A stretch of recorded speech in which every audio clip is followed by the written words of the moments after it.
Jeff Meacham Networks, Multiverse of Media.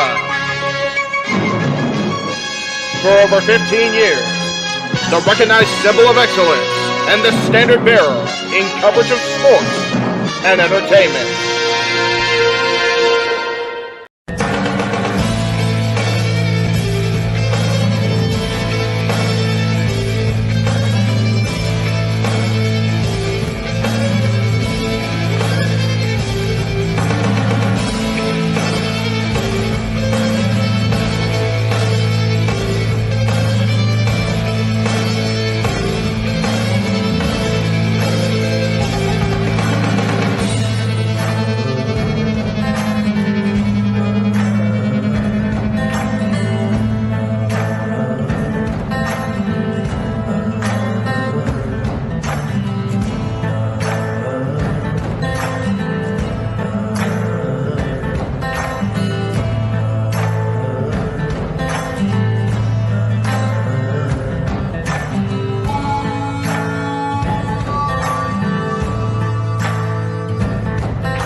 What is going on, everybody? Happy Tuesday evening or night, depending on what part of the world you're in. Welcome to this newest installment of the Dads, Not Always on Wrestling. I am, of course, the man speaking behind the curtain because I can't get the freaking graphic off the screen because my phone moves too slow. There we go. Good old where's the freaking background? It's gonna be one of those days. Cool. Good old JM, Jeff Meacham. Oh, but yeah, the Renegade of Wrestling himself, JJ Williams. And man, it has been a breakneck pace today, and we got one more show to go, my friend. How the hell are you doing this evening? I know we talked this morning, but how you been? How you feeling? I'm doing okay. You know, definitely feeling it, but it is what it is. I've got me some warm tea here. I've got me some cough drops. There you go. telling you people, cough drops are saving the machine. Yeah. Trying to grind through, and if y'all appreciate me grinding through, a super chat would show how much you love us. That's right. These microphones are expensive. Get some super chat to get these quality cough drops into the studios here. For the love of God. Anyway, it's good to see everybody in the chat room. Let's see who's all one of you actually commenting. So thank you, Josh, for being here. Here we go. Dads with the coolest dads in California. Of course, I don't know how many dads you know here in Southern California, but we appreciate it nonetheless. Yes. And yes, as JJ said, he's feeling it, and I am completely exhausted. And you guys have no idea how exhausted I am. I had a very exhausting lunch meeting with a friend that turned into a 4-hour basically therapy session. So it's been a day, and I am here for it. Good to see Benny in the chat room as well. But brother, let's get into this because we kind of threw this one out as a potential topic longer ago than I think I remember it actually being brought up. Yeah, definitely came up last year. It was something we were supposed to do, I want to say around Thanksgiving time originally. That sounds about right. Yeah. And then it ended up getting pushed. And it was like, well, what the hell? Let's kick off the year with it. Might as well. Most teams would want that kind of push, except we're not pushing them up the cart. We're pushing them down the cart. We're pushing them off the schedule. So, but we are here to talk about the top 10 tag teams that have been active in the 21st century. Now, basically, January 1st, 2001 to January 23rd, 2024, 1984. We're celebrating that, but that's a whole other show that we're not doing on this channel because if I do a stream about Hulkamania in 40 years, we'll be here for another 40 years. Brother. Pretty much. In fact, I think this was originally supposed to be our first show of the year. It was supposed to be, yeah. But then when they announced it Bound for Glory, the TNA was coming back. It was like, no. The show going into Hard to Kill has to be TNA centric.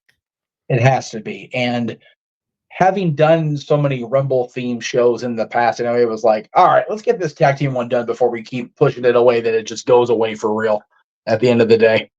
Well, there were a couple tag teams that we pushed off the list in a way for real, and Well, no, we did. will give the Devils their due and honorable mentions, but Yes, and having said that, I realized that we don't have a graphic for them because I completely forgot because we pushed them out of our minds.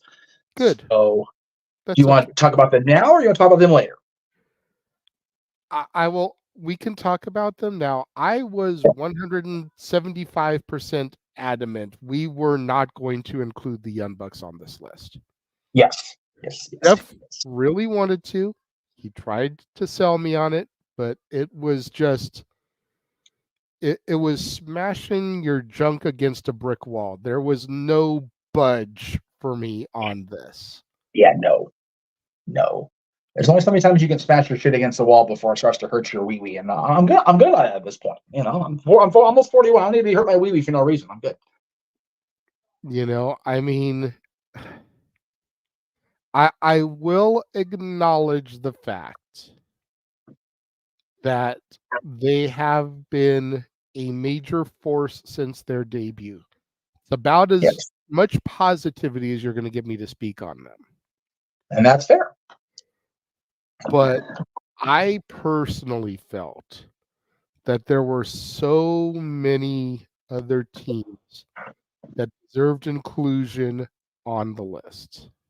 Yes. Good to see that. Good to see you, brother. We're doing okay. Other teams that just deserved it way more than them, especially when you figure they would not exist if it wasn't for the Rockers, the Hardys, and the X Division. Yeah. So the Rockers were a team of the 80s. They didn't get mentioned. I know. Hardys, maybe not. We'll hear about them a little bit later. And there are teams. And I did just think about something because there is a kind of a conglomerate that we will be discussing later that they definitely fall into a subgenre of. That's fair. That's a valid statement. So they're technically on the list. If y'all are going to get a hard on for us not having the buzz. Even though they weren't the team that we gravitated towards. Yes. They definitely being an offshoot of that Too Sweet stable that will be mentioned later.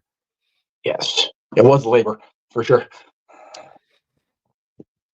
But we'll start off with a team that everybody's probably going to go, wait, what?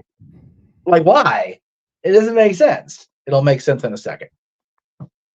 Come in number 10, DX. Yes. Specifically, Triple H and Shawn Michaels. Yes, because any other version of DX that performed during the 21st century was called the New Age Outlaws.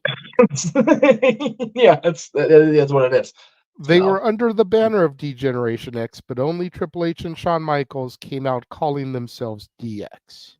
Yes. And it was just one of those things that we wanted back in 2002. Yeah. And didn't get. And were forced to wait like 4 more years before we finally got it. Yeah. But when we got it, it was great. Exactly. Neither one of them should have been at the level that they were at, being reduced to tag team action at that point. But they were being used to put over new talent. You think about the Rated RKO feud. You think about the feud with Legacy. Yep. You know, they were being used as the guys to groom the guys. And I think that's why we put them on the list here. Yeah. More of a respect thing than anything else. Yeah, DX definitely, as Josh points out, their reign as tag team champions compared to the other teams on this list, what, TLC 09 to like, I want to say February or March 2010, maybe even before that? Something like that. Very short reign. But when you think about the fact that there was no, by God, good reason DX should have been back together in the first place, let alone having a lengthy when you really think about it, they were together on screen in the latter half of the 2000 to 2010s, or 2010, excuse me. They were together on screen longer than their original run. Because their original run, they kind of fooled around, danced with each other, teamed with each other after SummerSlam, but they didn't call themselves DX along with Hunter and China until the day after Bad Blood. So October of 97 until WrestleMania 98. Even shorter than their tag team run during this era. Yeah. But they were together for the majority of 06 until, or the latter half of 06 until Shawn's retirement. Yeah. Which I thought was pretty cool. And we would be, I'd be remiss if we didn't mention the fact that this team, Shawn Michaels and Triple H, run WWE now. Yeah. And they are a major force and impacting everything we see on television right now on WWE. Yeah. So, if nothing else, they From make the the minor list. leagues to the main roster. Yeah. And it is Triple H's creative turnaround. I'm going to call it that and be brave. That led to having to break news this morning. So, just saying. So number 9 is where we're going to get the brief blip that you can maybe have the young Bucks fans sneak their way in here. Yeah. Because as you said, I mean, DX was definitely an offshoot of Too Sweet because, DX is the NWO. No, they weren't. Okay. No, it these was guys, the Clique that split into two factions. Yes. Click North, Click South. At the end of the day, that's what it was. They just happened to add this guy and another 80s WWF star as the third man brother, if you will. But and this about group, 372 other members that really probably didn't need to be there at any point. Looking at you, Beefcake. Kind of like this group. I like this group because it started out small, and they still exist even now. God damn it all! And every company, I was going to say there is an incarnation of this stable in every major company. Every company we cover on the TNA, to WWE, to AEW. But the team we are singling out because they did perform everywhere, and as far as I know, they won titles everywhere. They didn't perform AEW, so that we're not going to count that. But everywhere they went, the gold was sure to go.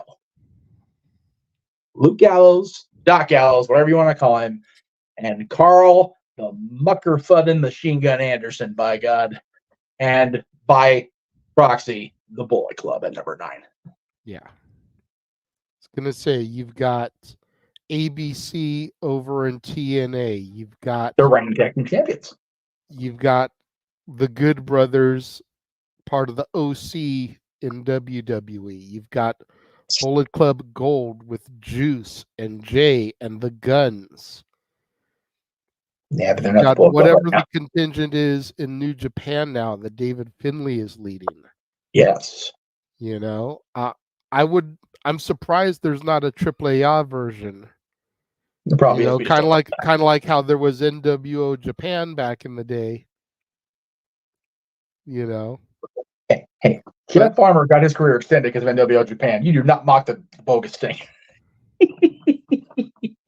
But I mean, the Bullet Club, arguably, and this is a bold statement on my end, arguably the most influential stable in wrestling history since the Horsemen. And I only say that because I've always felt that this wouldn't exist without this. Fair. And at the end of the day, Bullet Club even uses the old NWO hand sign for their shit. So you could maybe argue NWO, but yeah, the Horsemen were the original cool heel stable. Yeah. And even if every member of the Bullet Club wasn't top tier, you want James to clip what I just said, Mansfield. Here's another one for you. Let's not forget that JEFF, JARRETT was a member of the Bullet Club as well. And the NWO. And the Horsemen. Yeah. But unofficially part of the clique. But my point being is Jeff Jarrett in the Bullet Club is like Virgil in the NWO. Oh, it's not that bad. Goodness gracious. Goodness gracious. Horace Hogan. Okay, I'll give you Horace. No, because Jarrett was a main eventer. But he didn't belong in the Bullet Club is my point. That's fair. Okay. I will put up Josh's comment for a very specific reason. The problem with them having official shirts for the Bullet Club is the guys that created Bullet Club won't get the royalties for it. Guess how much royalties Eric Bischoff gets from WWE Shop off of NWO? Can't tell me Gato's going to want to relinquish that royalty. Are you freaking ribbon? That's money in that man's pocket after all these years. Mm-hmm. Do you know Bischoff's making royalties now in the NWO shirts now? Because they signed a affiliate agreement with the Fanatics branch of WWE Shop through ad-free shows. So if you go to Shop Wrestling or wherever the hell that link is, that's how they get the money now. So Bischoff might now be making a tenth of what he should be, but by God, he's making money on the NWO now. So yeah, he's making Maven residual checks. And Maven has shown us what his residuals look like on his website. Yes, he has. That is an accurate statement. You know who else is probably still making residual money off of old clips and old merch because they should be? The original purveyor of cowboy shit. No, not you. Hey, no.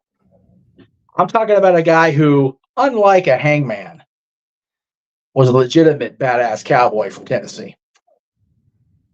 And he's not just part of one team on our list. Nay. Because at number 8, we're copping it. We're 2 teams because of the member that's not part of both. The shared member. America's Most Wanted and beer. Money! There you go. Chris Harris with James Storm. Bobby Roode with James Storm.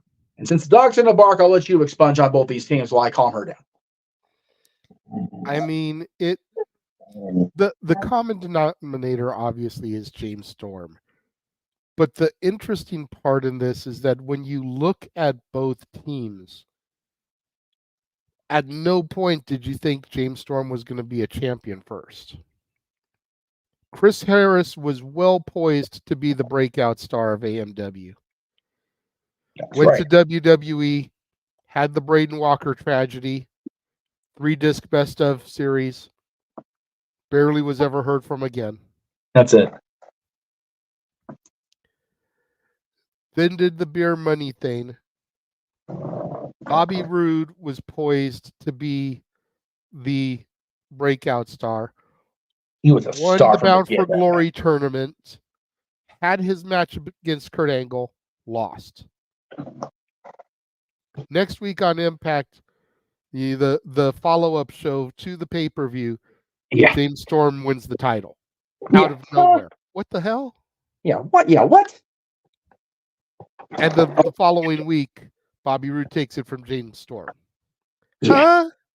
And turns heel in the process. Takes out Storm as a result of it. Yeah. It was a complete like some Tony Khan booking here. Let me just throw a dart at a balloon and see whose name comes out of it. Right. It's a piñata! But I mean, it just... I love James Storm. I'm not trying to clown him. Don't get it twisted. No, I love James. Great guest on the show back in the day. But yeah, it was just insanity. Yeah, it was one of those. All right. But both these teams definitely. It was so discussed that we couldn't eliminate one or the other. So that's why we copped out No, at the end of the day. because AMW, along with teams like Triple X, the Disciples of the New Church, even Team Canada, Three Life Crew, Yes. the Naturals, really defined that early stage of NWA TNA. Yes. Whereas Beer Money really defined that, we'll call it the Spike TV into the Bischoff and Hogan era Yep. of TNA. That's fair. So, and yeah, when you have a career like you do, and you have to what appears to be ending it because of a injury beyond your control, and you still end up being a hell of a producer and being the right hand of arguably the producer in the WWE, you did all right for yourself. Okay, these next two gentlemen have definitely had a roller coaster ride just within this screen's fandoms. But when you think about it, and there was a comment made up earlier that I'll get to when we get to the other team and that triumvirate that was mentioned. These two guys started out the century still well in the WWF tag team title hunt, won the WCW tag titles over that summer, or maybe in the fall. And they broke up, and they got back together. And then one left. And then one had his life turned upside down by adultery and shenanigans. And their lives just kind of went where they went. But then they came back together in the 2010s and went on what they very accurately described as an expedition of gold. And that's why they're on this list, because they still maintained their dominance throughout a good majority of the last 22 years, 23 years. Matt and Jeff, the Hardys. Now, I know somebody on this screen very famously tore a picture of Jeff Hardy in half after what happened at Victory Road, I think it was. mm-hmm. And that was 13, 14 years ago. And the Hardys, even now, with all the ups and downs that they still continue to have, you cannot deny their success that has endured in spite of their seemingly own attempts to self-sabotage. They've won championships every single company promotion they've attempted to do it in. Yep.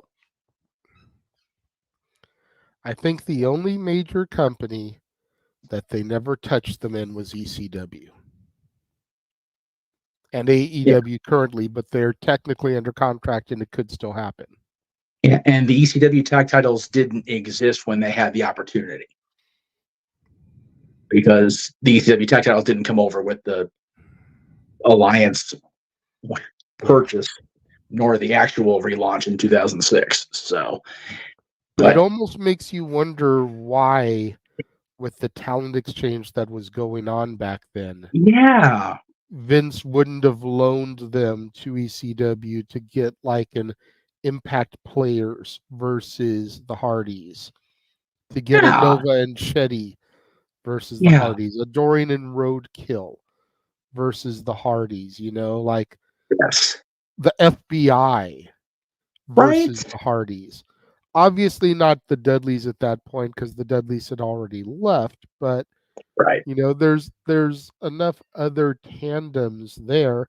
The Unholy Alliance, Mikey Whipwreck and Tajiri versus the Hardys. Yes.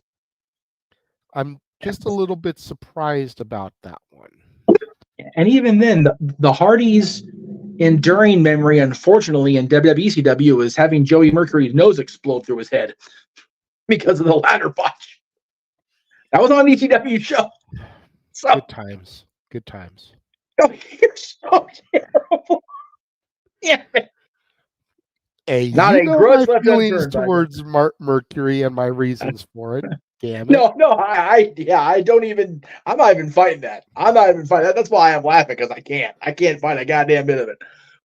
But And for the record, despite my feeling on that, I did try to fight for Eminem he as a did. potential on this list, He did, and I will as completely well throw as The myself. Miz and Morrison, because I was Yes, totally down to do what we just did with James Storm and put yes, the two of them together because of Morrison.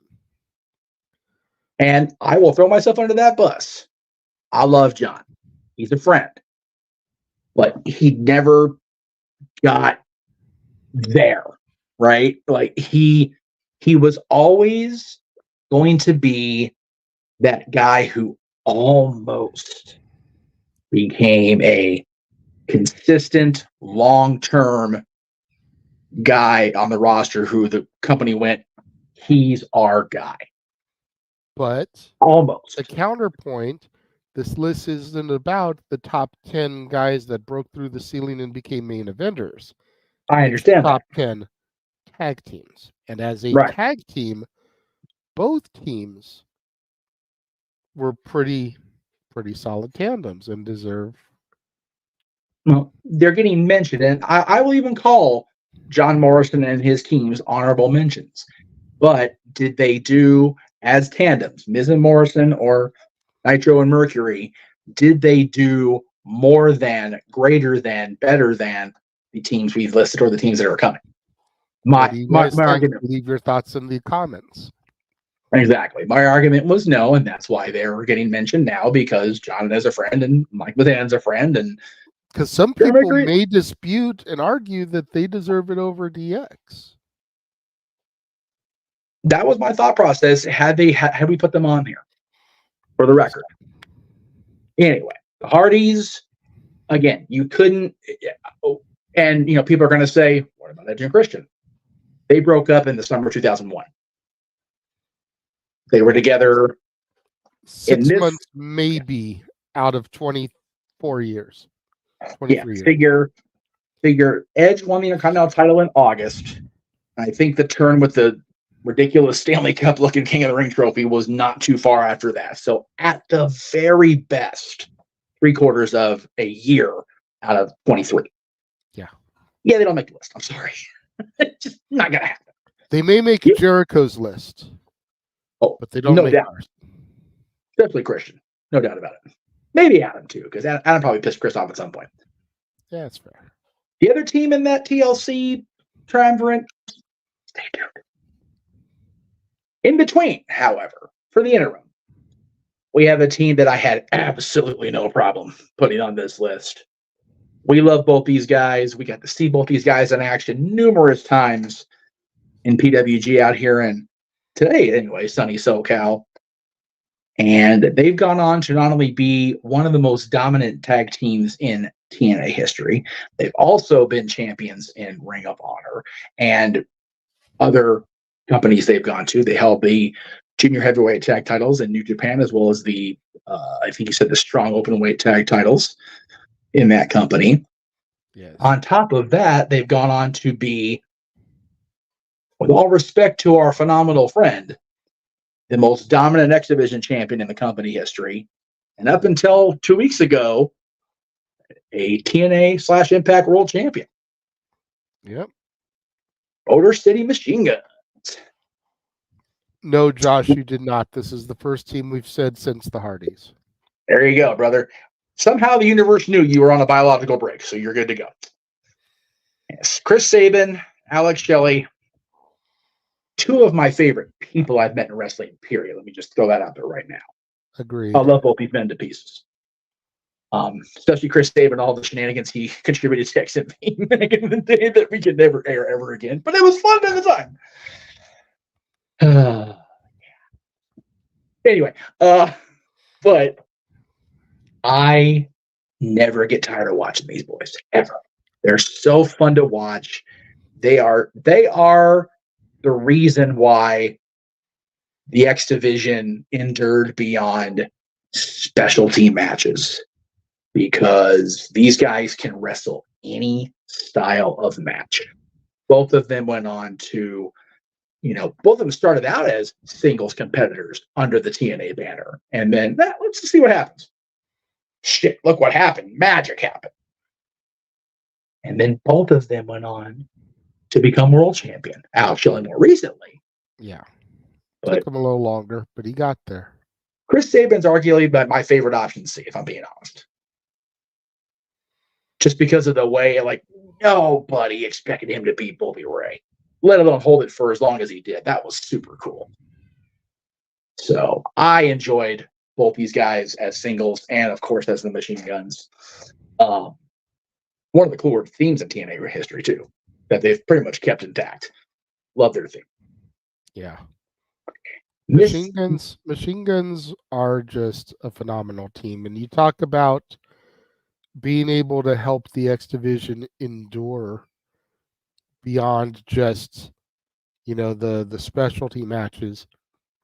I would say that the majority of the X Division stars that broke through the ceiling were like that.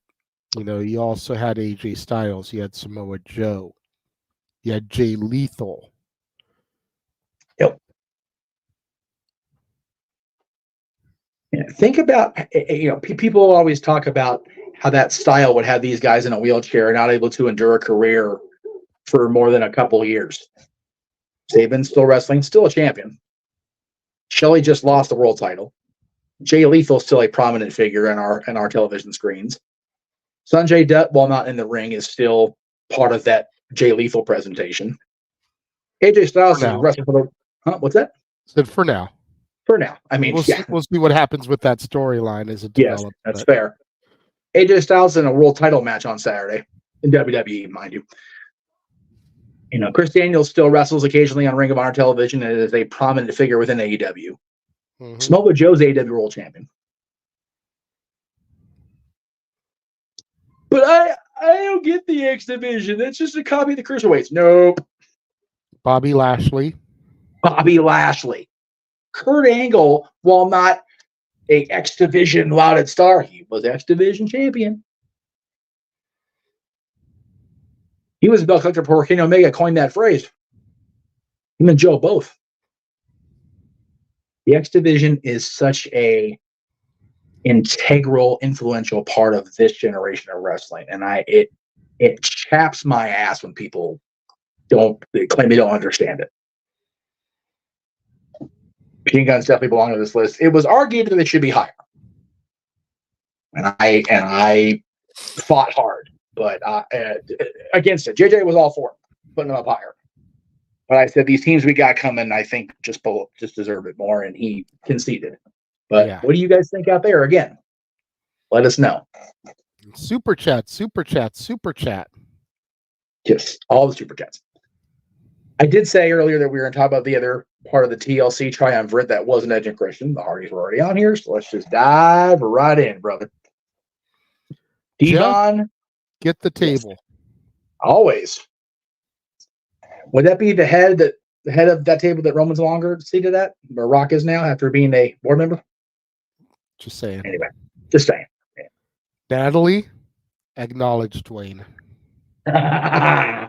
Oh boy, it's gonna be a fun trip. Anyway, the Dudleys, Team 3D, Bully Ray, Brother Ray, Devon, Bubba. Well, wait a minute, Jeff. They were only together. No. They've only recently broken up. If you really think about the last 23 years. And again, when the criteria, they did the original draft, they were separated. Yep. Bubba did his thing, kind of teamed with Spike a little bit. A little bit, yeah. Had more of a singles push in the hardcore division that was still around at the time. Yep. Devon floundered. Yeah. If we're being real, the only thing Devon truly did during that break was bring us Batista. Yeah. He introduced us to Deacon Batista, who then became the Animal. Can you imagine? And that is about as much as I'm going to say about Batista, because I don't want to start going down that path. I was a good boy for the Young Bucks. I'm going to be a good boy with Batista. Yes. For the Batista fans, though, can you imagine if they had allowed that Reverend Devon character to drag him down and not let him realize his potential where it was? Man, that would have been catastrophic for that era, because, man, Evolution would have been a thing. And I love me some Evolution, brother. Anyway, the Dudleys again. Get right down to it. Yes. Both Cena and Batista could have been dead in the water before January of 2003. Right. If Deacon Batista and Reverend Devon had lasted, and if Cena had not been allowed to rap at that Halloween party, both of them would have been on the chopping block and fired. Yep. That shows that not all the trips to Europe are bad, folks. Just stay on the buses, don't go on the planes. Because the planes to Europe and back are clearly bad. Especially 2002. But the Dudleys, other than their ECW tag title runs, which were in the 90s, every championship you see in that picture where they've got, gold, more gold all over them than a Razor Ramon promo picture, were all after January 2001. Yep. Every version of the WWE tag titles that existed when they were there. The WCW tag titles in 2001. WCW, WWE, SmackDown. Yep.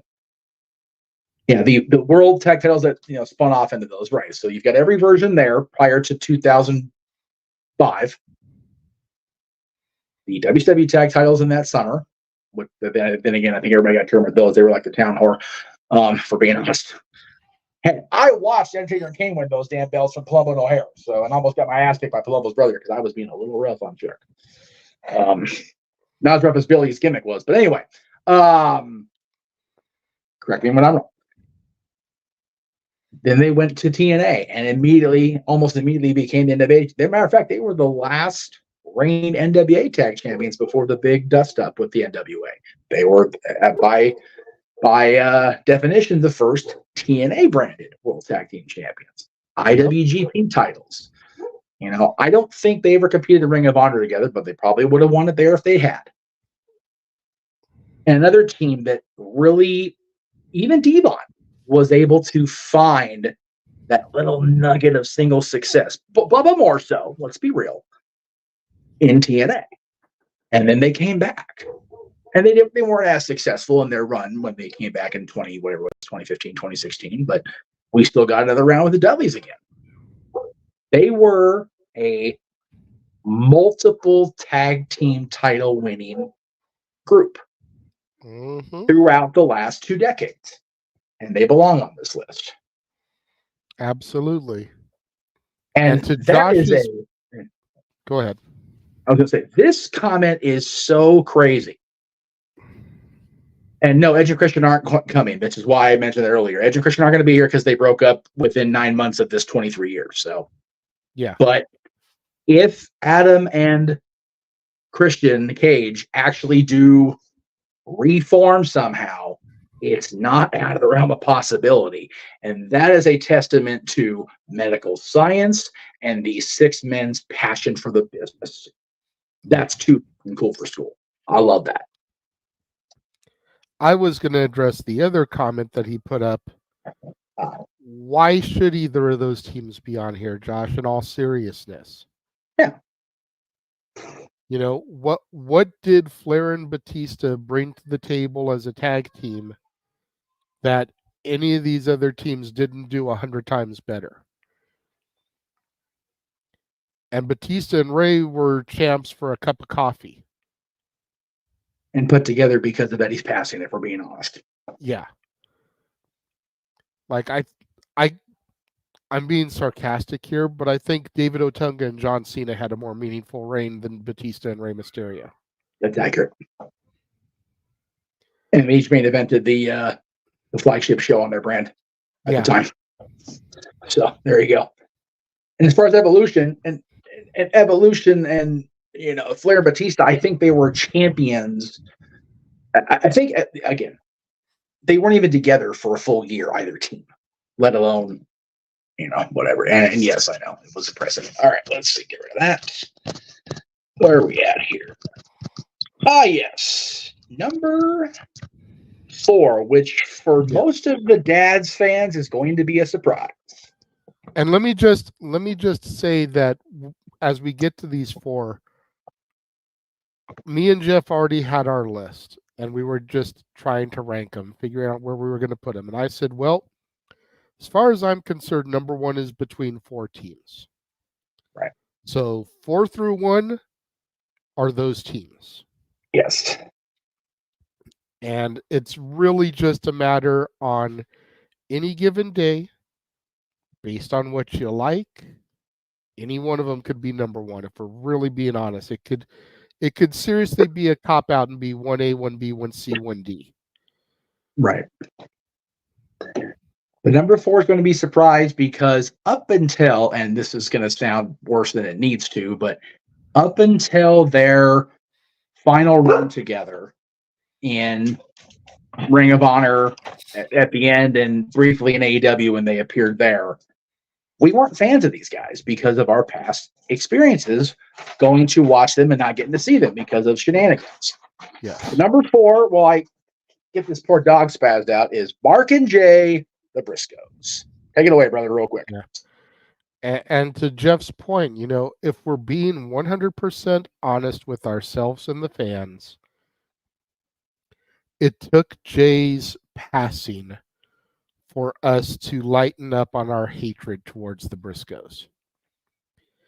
If Jay hadn't died, we would still probably be talking massive shit about them and running them down at virtually every twist and turn. I'm just being 100 with everybody. No, that's fair. There were many a show for Pro Wrestling Guerrilla that Jeff and I went to because the Briscoes were one of the teams announced. Now, granted, that wasn't the driving force of our going. No. We were going to see the other people on the show. But there were many a PWG show that we went to that they were booked on, and they decided to no-show us. Could it have been a travel incident?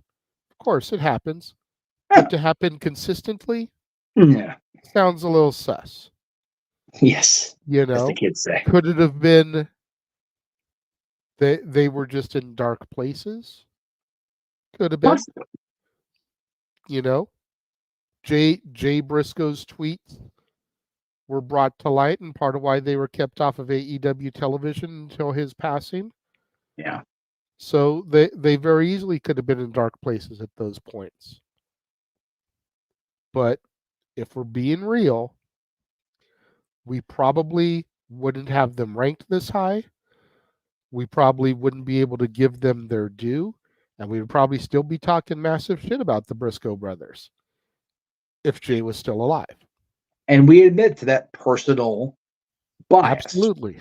And we both feel it's that. However, their series with FTR, God, going into his passing, whether I liked them or I didn't like them, was some of the greatest tag team wrestling I had ever fucking seen in my life. It was next level. And when you go back into his Hardy's and Edge and Christian, it was the Hart Foundation, the Rockers. It was Arn and Tully versus any fucking buddy they stepped in the ring with. Yeah. It was that level. It was. It made us remember why the 2000s tag team resurgence in WWF was so important to us. It made us remember why the 80s tag team division dynasty was so important to tag team wrestling fans. Absolutely. The Briscoes, when you think of Ring of Honor, even now, I dare say after Samoa Joe, Bryan Danielson, and CM Punk, you think of the Briscoes. And that's why they were the inaugural Hall of Fame class. Those 4 entities. Yeah. And I think a lot of it depends on when you came into Ring of Honor. Because once Danielson left for the E, Once Punk left for the E, once Joe left for TNA, the Briscoes were still there holding it down. Yep. So if you came into TNA, or excuse me, into Ring of Honor after those three had already been gone, Yep. arguably you think of the Briscoes first. Yep. The Briscoes were to Ring of Honor what AJ Styles was to TNA for 11 years. He was the constant. He was the constant. He was the they were the Undertaker in WWE. Everybody else sought greener, greater pastures. The Briscoes never, ever, at least to my knowledge, stepped out on Ring of Honor.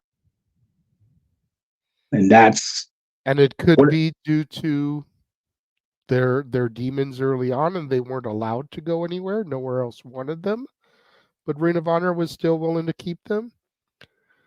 We don't know the logistics behind it. No. But they definitely deserve a spot on here, and I was willing to give them that. And I think Jeff was surprised that I spoke them as highly as I did as one of the four that I would put at number one. I was legitimately shocked by that. So I commended him then. I'll commend him now on the air in public, if you will, at the growth and recognition as a fan and as a human being. I thought that was super cool to be able to get past that, because, you know, and even be able to talk good about the Bucks as little as we did. We still did that, much in the same vein as, you know, we've done before.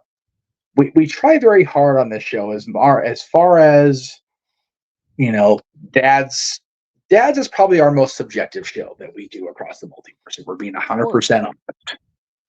But we still like to keep it real, and we still like to acknowledge, you know, great, recognize great.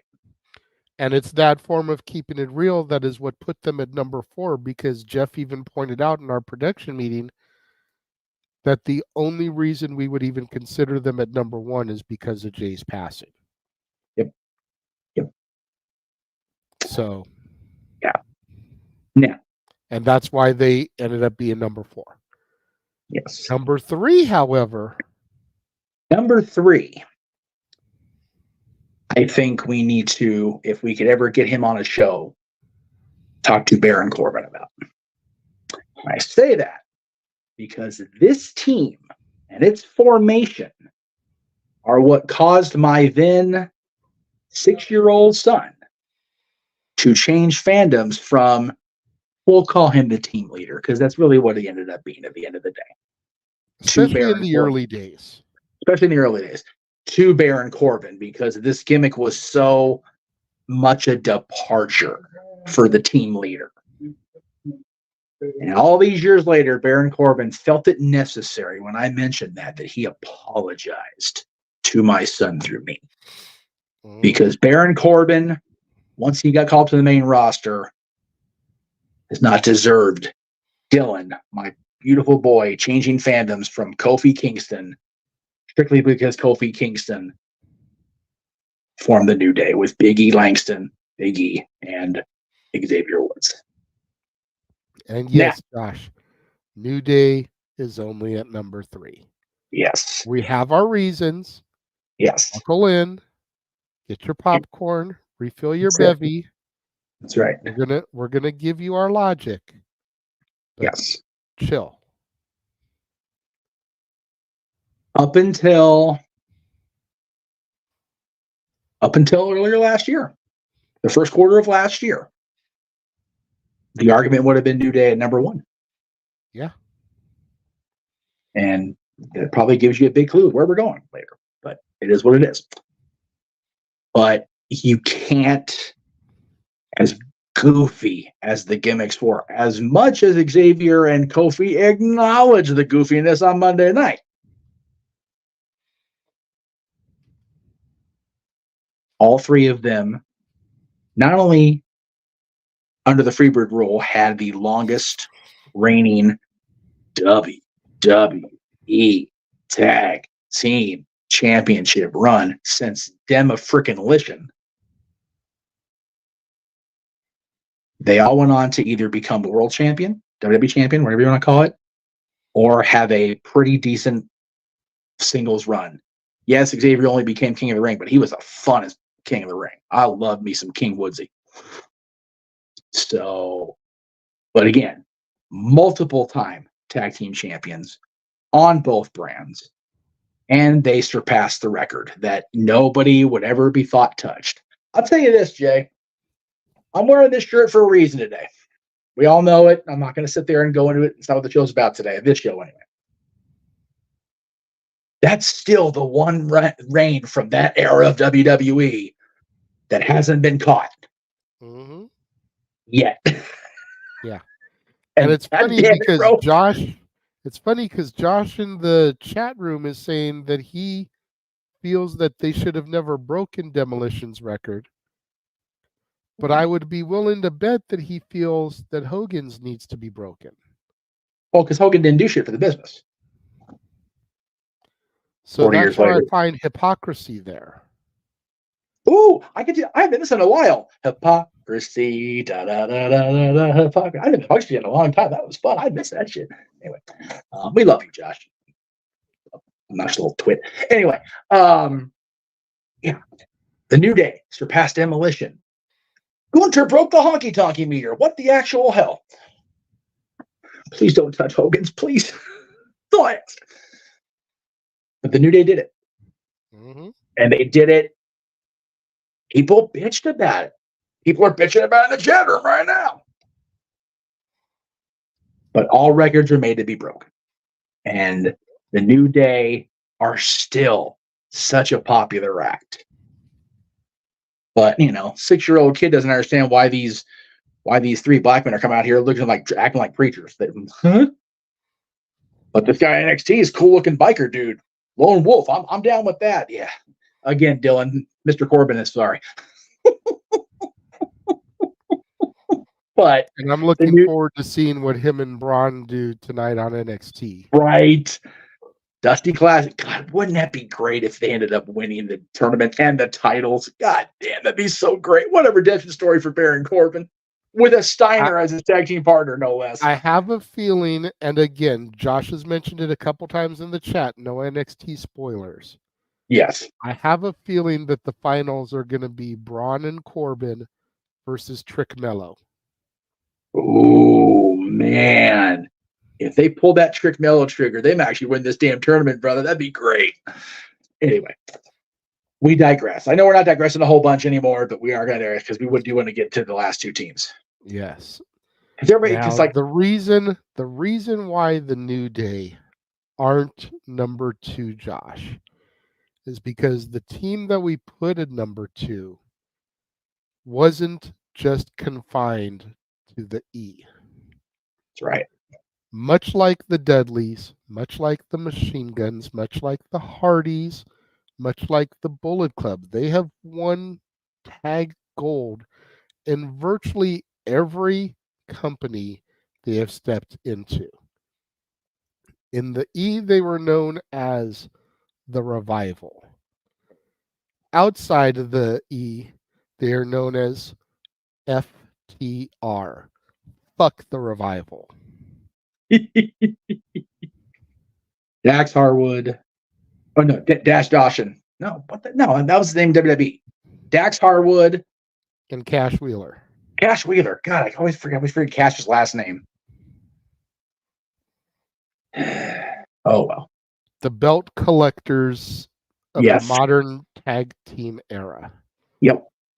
When Omega was going around getting all the world titles, FTR was basically following him and getting all the promotions tag titles. Yep. NXT. Both Raw and SmackDown, if I remember right. Mm-hmm. Impact. Mm-hmm. AEW. New Japan. Yep. Ring of Honor. They've literally held it in every company, all the titles in every company we cover on the multiverse. So, there you go. FTR is the greatest tag team to have success outside of WWE. Yes. In the last 24 years. In the last 23 years, exactly, which can only mean one thing. Yes. Much though they are no longer a team. You, nor I, nor anybody cannot fail to acknowledge the greatness of the greatest tag team in this century. I have Jimmy a and question. Jay. Are you feeling Usi? I am feeling Usi. Jimmy and Jay. The Usos, man. Again. Never. We play a game in school, kids. Never have I ever. It's not never, ever, ever, but in the last 10 years, never have I felt more emotion than when I'm watching these boys and their family on my television in wrestling.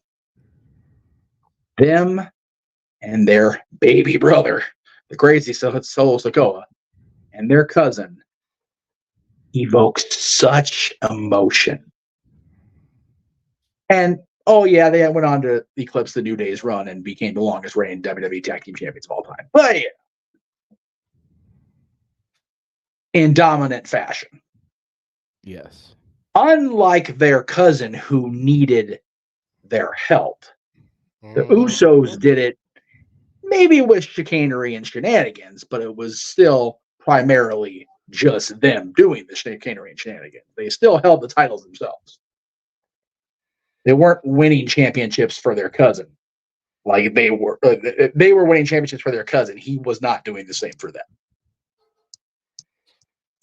And I will scream bias. I don't give a shit if it is. I love these guys' father. I will forever. If I could just get my damn hair to grow out, I could really become the honoraries that I was originally named back in 2004.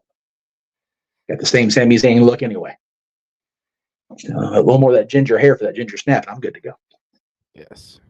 But the Usos are the greatest team of this last 23 plus years. Yeah. I agree. Yes, they've competed in WWE and their subsidiaries. Accepted. But look at the numbers. Numbers don't lie. Yes. They were the longest reigning champions at a time that the company was its most profitable, most revenue being drawn, most merch sales being sold, most tickets being sold. And they were part of the storyline that was making that a reality. Yep. Having bangers matches in the process. And I don't think it is as much of them being tied to the hip as Josh says. You know, they did the work. The big difference between them and the New Day is that different variations of the New Day held the titles. Yes. They were doing it under the Freebird rule. Yep. It is just Jimmy and Jay. Yep. From face paint and dancing their way to the ring to being the ones.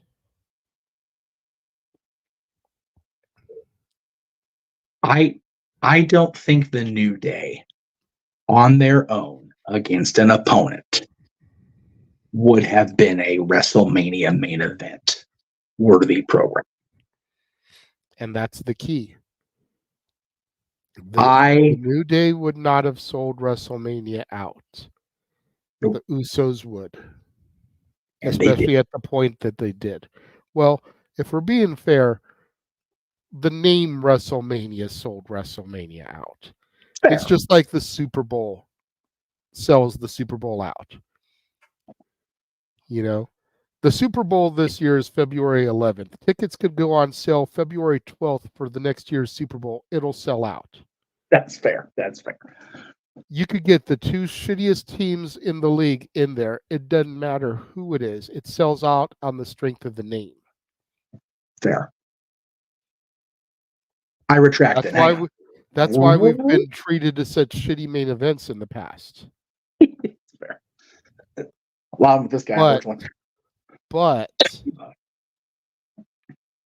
even outside of WrestleMania, how many main events have the Usos or a member of the Usos closed out, and how many have a member of the New Day closed out? Yep.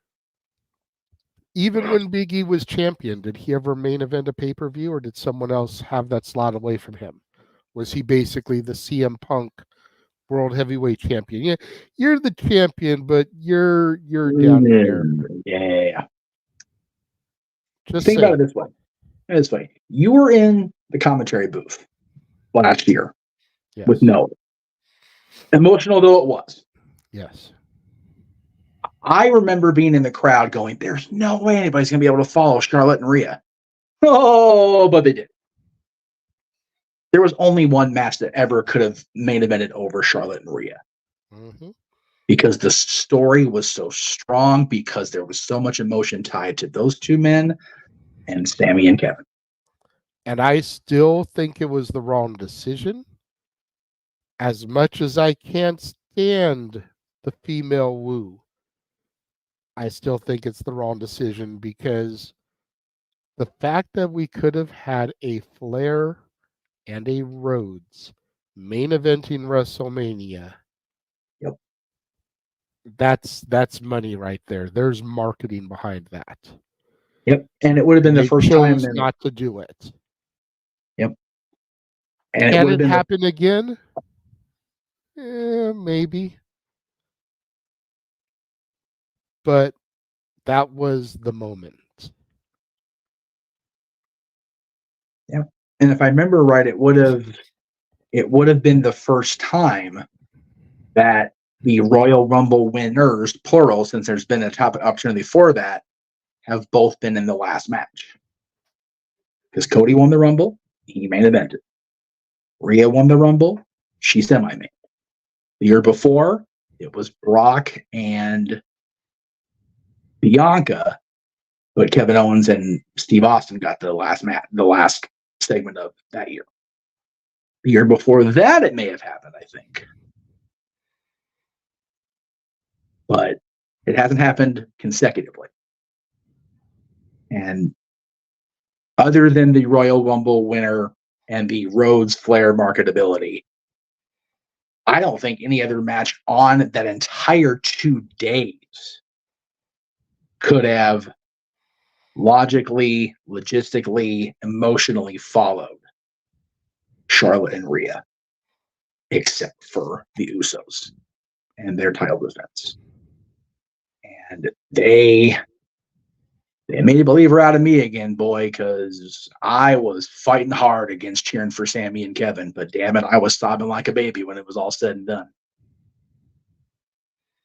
Those 4 men made me believe. And I will only agree with you or agreeing with me if the Rumble winner is a viable storyline between Saturday and April 6th. The story has to be there. I've heard it said time and time again. I've co-signed on it time and time again. You know. It happened at Mania 37. Yeah, it did. And that was the last time it happened.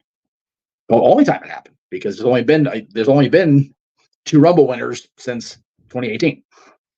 So, but again, it wasn't 2 nights until pandemic, so it's only been the last 4 WrestleManias where we've had 2 nights. And to the point made last night during the comments and during the show itself, Hogan could win the Rumble Saturday night, but he ain't put him in a WrestleMania main event. Come on. Unless the story's good. Roman versus Hogan.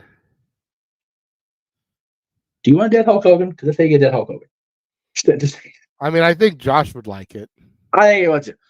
Because, he never did anything for the business. So, let me ask you this.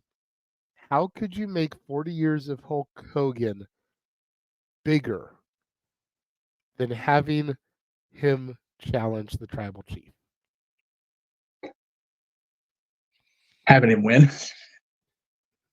And the meltdown of the internet wrestling community. Especially Josh. Oh, my God. And no, sir, I will not choose. No. No. You knew who melt down more than Josh would be for you. He would would be hilarious. lose his mind. That would be hilarious.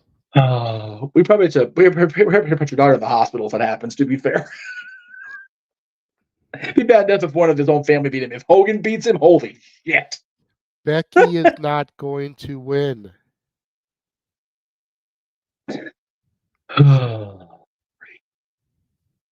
Hey, Y'all, you know y'all what? need to stop thinking that it's going to be Becky. The money match at Mania is Becky, Bailey, and assuming they come back, Sasha and Trin against Damage Control. I said it on the review. I will say it again here. I firmly believe the original plan before Charlotte had to go fuck things up was for the 4 horsewomen to take on Damage Control.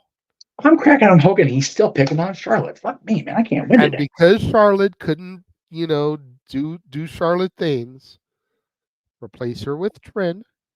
That way you got Sasha and Trin back together. You got Sasha Bailey back together. You got 3 of the horsewomen together versus Damage Control. And you haven't know why in the main event. Even still, both nights. And as far as the winner of the Rumble, I don't want her. You've got Liv.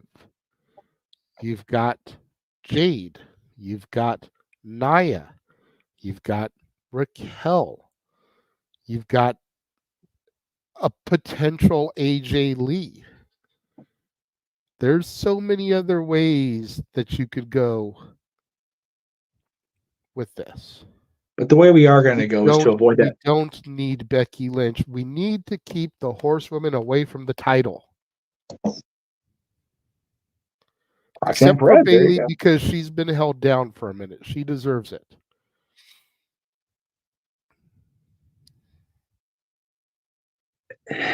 Yeah. And I will agree Becky versus Rhea is money.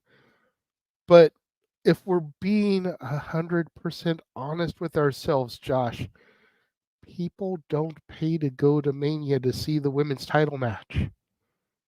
That's fair. It is the way it is. Yeah.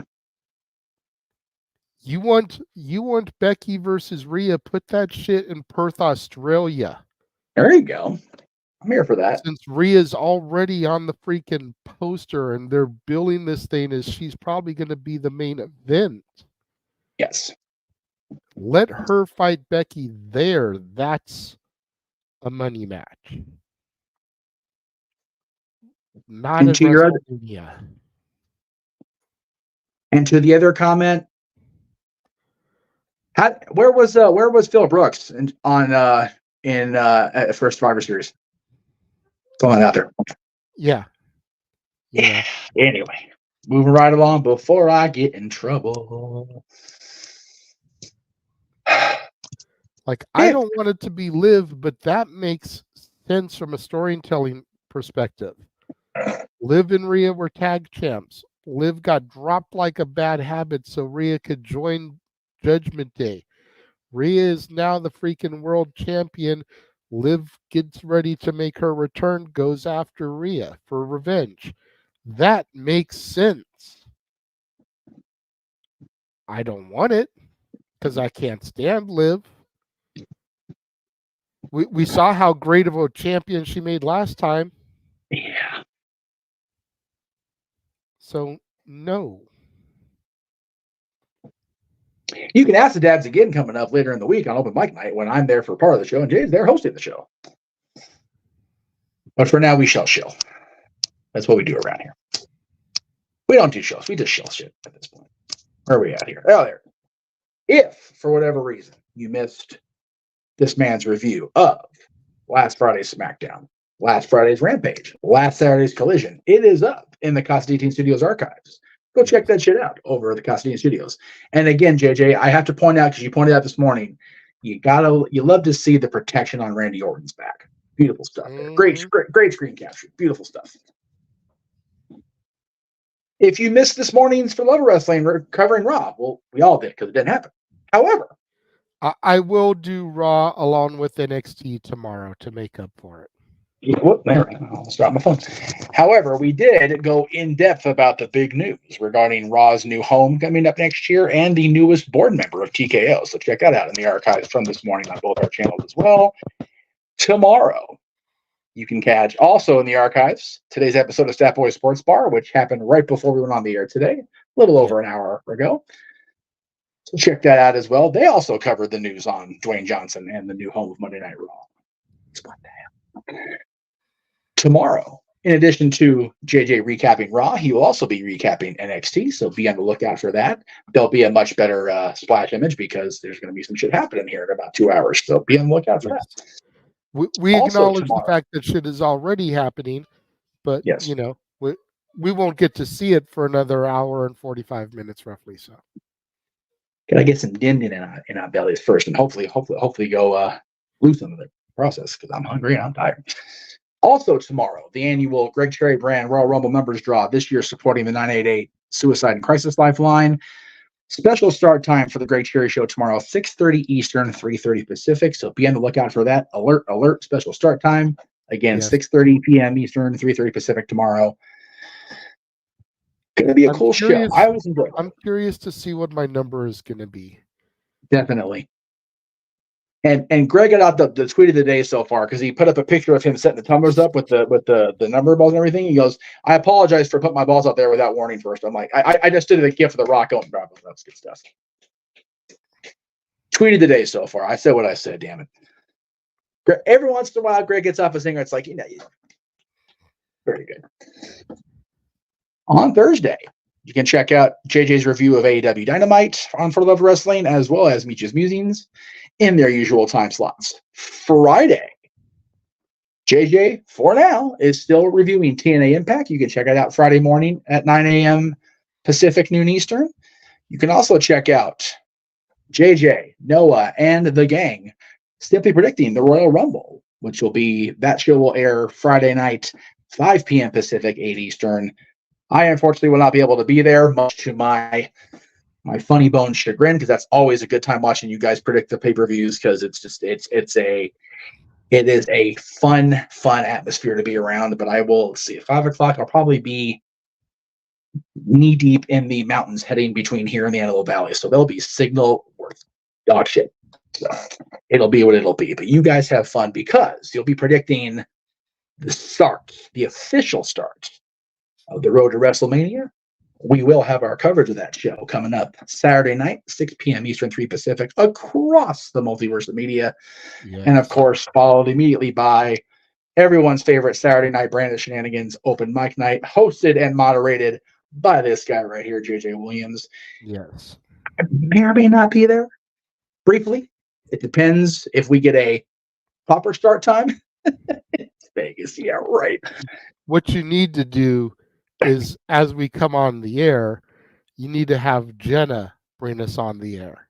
There you go. I like that. If we get away with it, I have her start, welcome to the No, just have her do like a "Are you ready to rock" type of thing. That's it. There you go. I will work on that. I'll work on that. Good question. That is not something I can answer. Oh, yeah. I don't know if Datilla is watching currently or if she's going to have to watch it at the West Coast time. Yes, that's true. So, yeah, I'm not the host, moderator, producer of Rangers of Wrestling, so I'm not the person to ask about that. But if she's going to go live and discuss it, then I will go live with her. That way I can help carry her through, especially since she missed last week due to shenanigans on her end coming back from Hard to Kill and everything. Yes. They will carry on, Josh, my wayward son. There'll be peace when they are done. Lay a weary head to rest. Well, you can also always tune in tomorrow to actually, For the Love of Wrestling and support my show where I discuss it. But I digress. As we were alluding to, and JJ point out a very good marketing idea of having Jenna open the show. The reason we'll have Jenna open the show on Saturdays is because I'm going to be seeing Paradise Kitty. Yes. Yay! Always good to Yes, see the girls. A band that he's never seen before at all in his lifetime. Ever. Only been best friends with the lead singer since what, like 3rd grade? 6, but it's still a very long time. Little bit off, but I was close. Yeah. I will give the year out because I've been allowed to at this point. We've been friends for this year, this coming fall semester of school, 30 years. 40 years Hulkamania, 30 years friendship with Jenna. 2024 is a good year. Faux show. But yes, I'll be up there with Paradise Kitty. As I said this morning on our stream, as I said during Saturday Sports Bar, a lot of the non-wrestling fans of Jeff Meacham are going to be there hanging out because they all seem to live up there now. It feels like so. We'll be hanging out, and of course, we'll be back in a couple weeks with the next episode of Dads.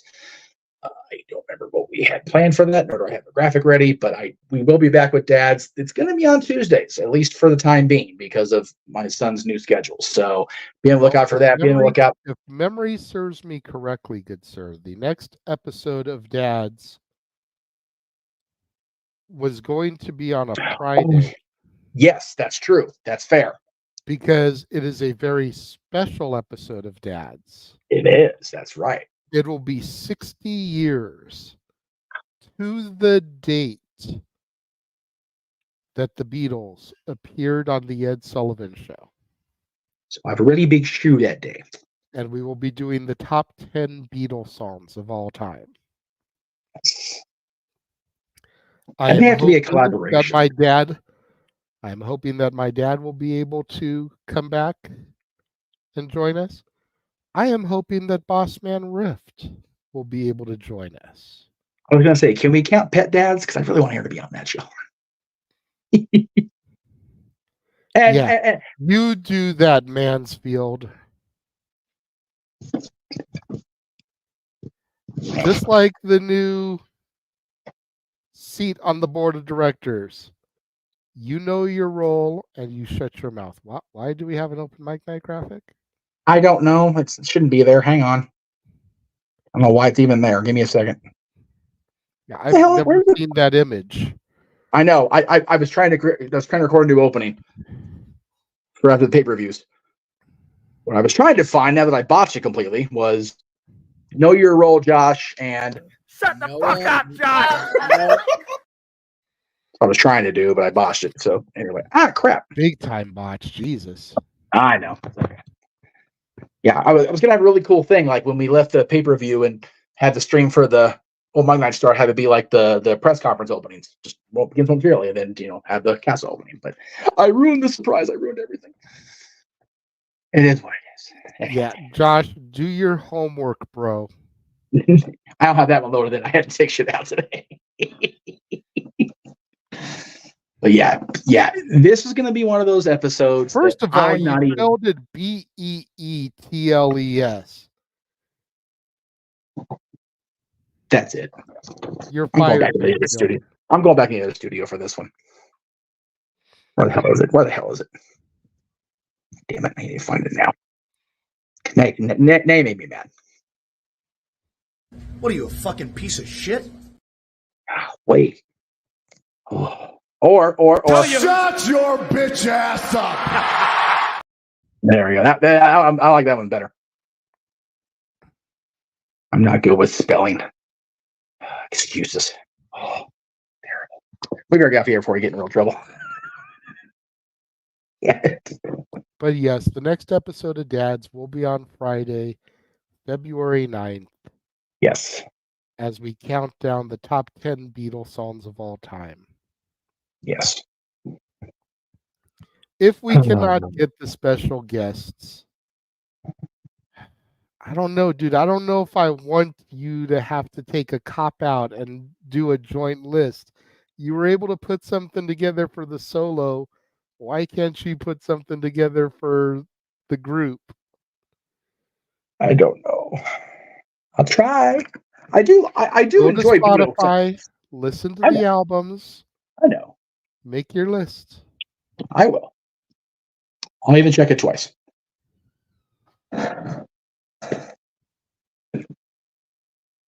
All right. Take us home, Jade, before I start getting really mad at this kid.